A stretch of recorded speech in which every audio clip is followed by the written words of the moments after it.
লাকাল হামদু ইয়া রাব কামা ইয়ামবাগি লিজালালি ওয়াজহিকা ওয়া আযীমি সুলতানি। প্রাইম ব্যাংক হাসানা সুন্দর জীবন অনুষ্ঠানে আপনাদের স্বাগত জানাচ্ছি। আল্লাহ সুবহানাহু ওয়া তাআলা আমাদেরকে পৃথিবীতে ইবাদতের মধ্যে যত সকল নিয়ামত দান করেছেন, এর মধ্যে অত্যন্ত গুরুত্বপূর্ণ এবং সবচেয়ে প্রসিদ্ধ গ্রহণযোগ্য ইবাদতটি হচ্ছে রমাদানুল মুবারক মাসের সিয়াম পালন করা।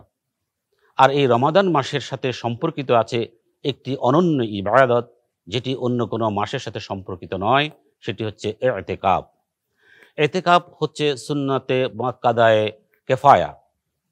এটি নির্দিষ্ট সময় অর্থাৎ মাহে রমাদান মাসে মসজিদে নিয়তের সাথে আল্লাহর সান্নিধ্যে অবস্থান গ্রহণ করার যেই ব্যবস্থাপনা, সেটি হচ্ছে ইতিকাফ।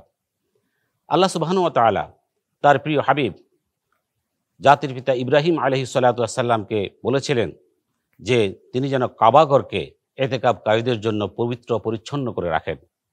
রাসূল করিম সাল্লাল্লাহু আলাইহি ওয়াসাল্লাম তাঁর জিন্দেগিতে শেষ সময়গুলোতে, শেষ বছরগুলোতে প্রতি বছরেই শেষ দশকে তিনি ইতিকাফ করতেন। কানান নবী সাল্লাল্লাহু আলাইহি ওয়াসাল্লাম ইতাকাফা ফিল বিত্রিল আশরিল আওয়াখির মিন রমাদান। রাসূল করিম সাল্লাল্লাহু আলাইহি ওয়াসাল্লাম কেন ইতিকাফ করতেন? ইতিকাফ করার একটা মুখ্য উদ্দেশ্য হচ্ছে যেন লাইলাতুল কদর পাওয়া যায়। রাসূল আকরাম সাল্লাল্লাহু আলাইহি ওয়াসাল্লাম বলেছেন, তাহারুল লাইলাতুল কদর ফিল বিত্রিল আশরিল আওয়াখির মিন রমাদান। রমজান মাসের শেষ দশকের বেজোড় রাত্রিগুলোকে তোমরা লাইলাতুল কদর অন্বেষণ করো। আর ইতিকাফ ব্যতীত সেটি সম্ভব নয়। ইতিকাফের মতো একটি ইবাদত অন্য কোনো মাসে এভাবে আমরা পালন করার সুযোগ পাই না। এই মোক্ষম সুযোগটা আমাদের গ্রহণ করতে হবে। আমরা যারা সামর্থ্যবান আছি, আমাদের চাকরি, ব্যবসা, বাণিজ্য, দুনিয়ার জিন্দেগির ব্যস্ততা থেকে আমাদের একটু অবসরে যেতে হবে। কারণ আমাদের মৃত্যুর পরে কোনো কিছুই থেমে থাকবে না।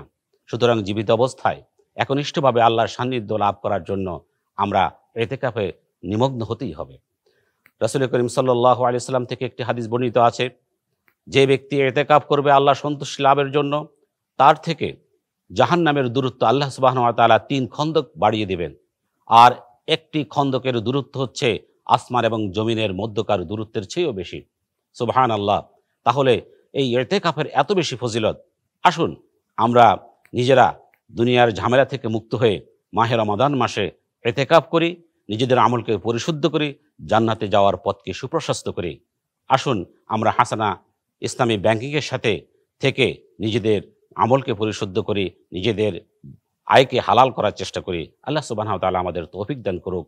আমিন। ওয়াসসালামু আলাইকুম ওয়া রাহমাতুল্লাহ।